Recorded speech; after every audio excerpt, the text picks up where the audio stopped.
इतनी अच्छी नौकरी वही पहले प्रयास में आपको मिल गई, आप वो छोड़ के क्यों आईएएस में आना चाहती हैं? अगर सभी लोग डाइवर्सिटी की तलाश में आईएएस बनेंगे तो फिर पुलिस सर्विसेज में कौन जाएगा? कौन से वो प्रावधान है कृषि समझौते में जो कि भारत के किसानों के लिए नुकसानदायक हो सकते हैं? रोबोटिक्स में क्या डेवलपमेंट्स हुए हैं? कुछ बहुत 2-3 महत्वपूर्ण चीज़ें हुई हैं जो ब्रेक थ्रू आई हैं रोबोटिक्स में, एआई में नहीं। क्या रीज़न है भारत के इजिप्ट को इनवाइट करने के?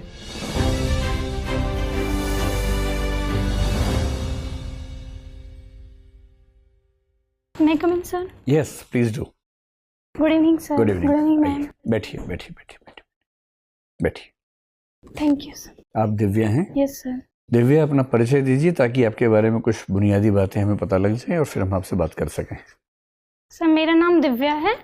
मैं हरियाणा के महेंद्रगढ़ डिस्ट्रिक्ट से हूँ। ठीक मैंने है। अपनी स्कूलिंग जवाहर नवोदय विद्यालय से की है।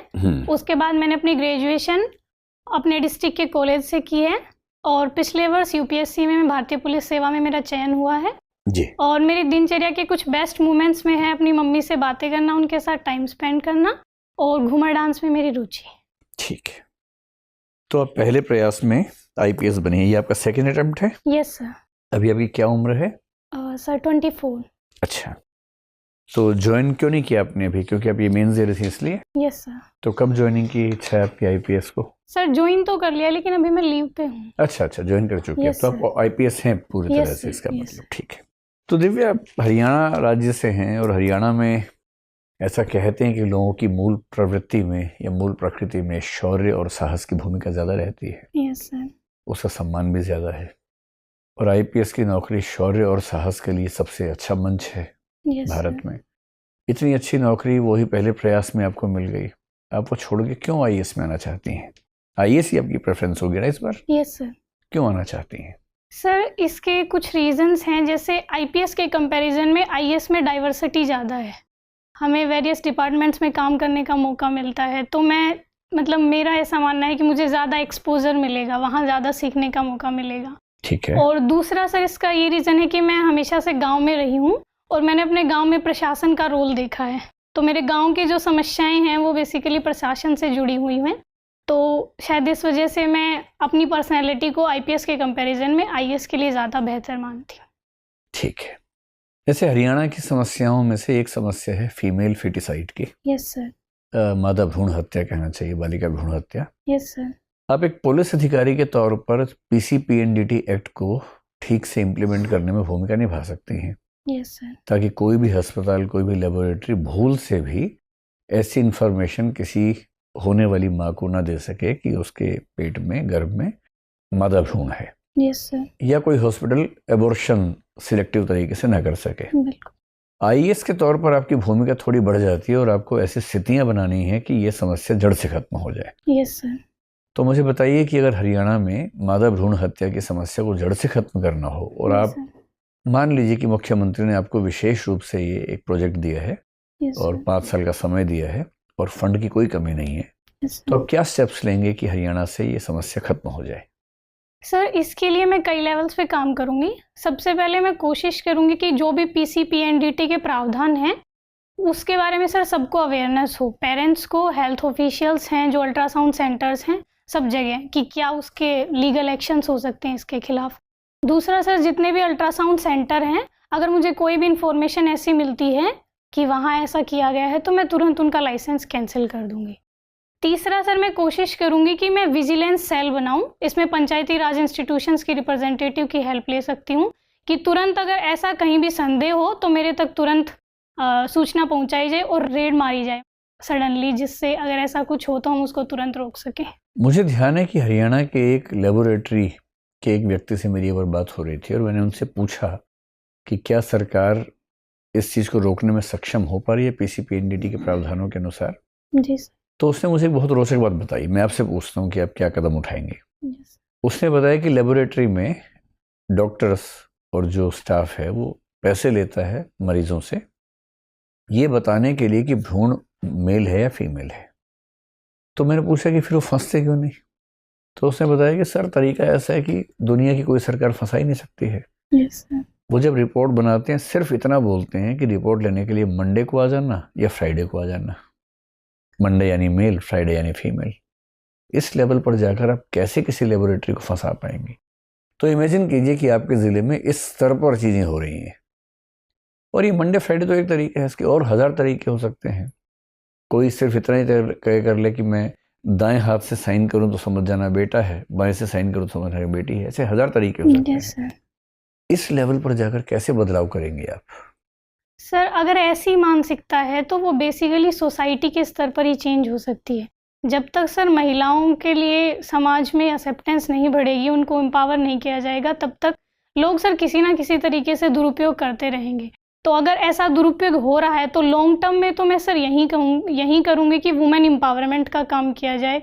बेसिकली लड़कियों के लिए ऐसी कोई स्कीम्स लाई जाएं ताकि जो पेरेंट्स हैं वो सर लड़कियों को बोझ ना समझे। और सर ये जो एक्शन हो रहे हैं किसी लेबोरेटरी में, तो इसके लिए सर विजिलेंस सेल ही हो सकती है जो मुझे गुप्त इन्फॉर्मेशन दे दे और मैं उसके लिए एक्शन करूं।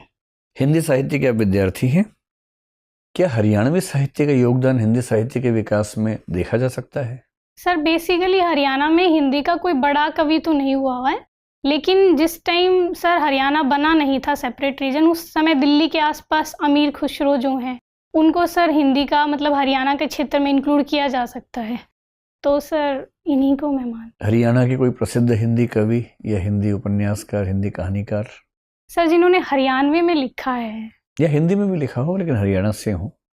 सर एक लक्ष्मी चंद है जी। रागनी लिखी है सर उन्होंने, बेसिकली हिंदी में और हरियाणवी में दोनों में। जो रागिनी हरियाणा में है उसको हिंदी साहित्य के फॉर्मेट्स में किस फॉर्मेट के नज़दीक मान सकते हैं? सर कविता में इंक्लूड किया जाएगा। हिंदी साहित्य का विश्व साहित्य को क्या योगदान है? कुछ ऐसे कवियों का, कुछ ऐसी रचनाओं का जिक्र कीजिए जी सर। जो पूरे विश्व साहित्य में अपनी छाप छोड़ने के लिए मजबूत हैं।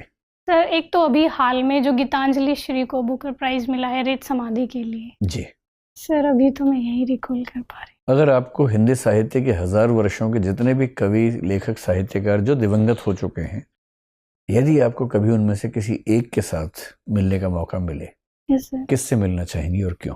सर मेरे प्रिय कवि सूर्यकांत त्रिपाठी निराला जी हैं, तो मैं उनसे मिलना चाहूँगी। तो निराला जी के बारे में 3 ऐसी बातें बताइए कि हम भी उनको पसंद करने लगे सब लोग। सर एक तो जो उनके राम की शक्ति पूजा है, उस वजह से जो उसमें ओज दिखाया गया है कि किसी भी स्थिति, चाहे हमारे लिए कितनी भी विपरीत स्थितियां हों, फिर भी हम अपने मनोबल से हम स्थितियां अपने पक्ष में कर सकते हैं। ठीक है, यानी कि एक अच्छे मोटिवेटर थे। Yes sir. एक बात हुई, और बताइए। दूसरा सर बेटी के लिए उनका जो प्रेम है सरोज स्मृति में जो दिखता है, तो सर दूसरा मुझे उनकी ये क्वालिटी अच्छी क्या लगती दिखता है? हम नहीं जानते, थोड़ा बताइए, समझा के बताइए। सर सरोज स्मृति में बेसिकली उन्होंने अपने बेटी के लिए वात्सल्य प्रेम प्रकट किया है, जिसकी 2 पंक्तियां हैं कि कन्ने गत कर्मों का अर्पण कर करता मैं तेरा तर्पण। तो बेटी से प्यार तो हर आदमी करता है, उसमें से क्या खास लेकिन सर हिंदी साहित्य में बेटी के प्यार के लिए बहुत रेयरली मिलती हैं कोई कविताएं। बात? अच्छा ठीक है, तो और तीसरा सर जो उनका ऐसा व्यक्तित्व था कि वो सर नियमों में नहीं बंधते थे, जैसे सर मुक्त छंद की अवधारणा उन्होंने प्रस्तुत की। तो ये सर नियमों से अलग चलना और अपनी पहचान स्थापित करना, ये इनकी। एक बार उनका झगड़ा महात्मा गांधी से हुआ था, सुनते हैं। आइडिया है आपको क्या झगड़ा हुआ था? सॉरी सर, मुझे नहीं। कोई बात नहीं सर, अब पूछिए। दिव्या, हरियाणा का नाम हरियाणा क्यों है? Sir basically Haryana Hari plus आना से है, और इसे सर हरि मतलब भगवान की भूमि कहा जाता है। जैसे सर महाभारत यहाँ हुई और सर भगवान कृष्ण ने गीता का उपदेश दिया, तो इसीलिए इसे हरियाणा कहा जाता है। तो हरि प्लस आना, आना कौन सा ना? न है सर, आना तो न है, लेकिन हमारी हरियाणवी लैंग्वेज में बेसिकली न को न से बोला जाता है। तो इसलिए सर पूर्ण हो जाता है। Yes sir. अच्छा, ये बताया कि हरित क्रांति और हरियाणा के जन्म में क्या रिश्ता है? सर हरित क्रांति में हरियाणा की बहुत बड़ी भूमिका रही है। दोनों के जन्म का रिश्ता क्या है? दोनों के बर्थ में कोई रिलेशनशिप? हाँ सर, हरियाणा का सर पंजाब से सेपरेट 1966 में हुआ था, और हरित क्रांति 20 दशक में आई थी। नॉर्मन बोरलॉग का नाम सुना है? Yes sir. कौन थे वो? सर हरित क्रांति के जनक। कहाँ के थे? विश्व में हरित क्रांति के जनक। किस देश के नागरिक थे? सॉरी सर, मुझे नहीं पता। अच्छा, हमने उन्नत बीज का किसी देश से आयात किया था 1965 में। Yes sir. फिर एक हमने अपनी प्रयोगशालाओं में उसे विकसित करा के किसानों में वितरण का अभियान चलाया था। Yes sir. किस देश से उन्नत बीज का आयात किया था? Sorry sir. Lab to land movement एक चला था 1966 में। Yes sir. जिस साल हरियाणा का जन्म हुआ। Yes sir. क्या था वो मूवमेंट? सर उसमें बेसिकली खेती मतलब लैंड से लेके और लैब तक मतलब अनुसंधान उनको जोड़ा गया था ताकि पूरी चैन प्रोसेस है जो कृषि की उसमें सर इम्प्रूवमेंट किया जा सके। मतलब पूरी आपूर्ति श्रृंखला। यस सर, आपूर्ति श्रृंखला। और कौन कौन से कदम उठाए गए थे जिससे हरित क्रांति फलीभूत हो पाई? सर एक तो उन्नत किस्म के बीजों का आविष्कार, दूसरा सर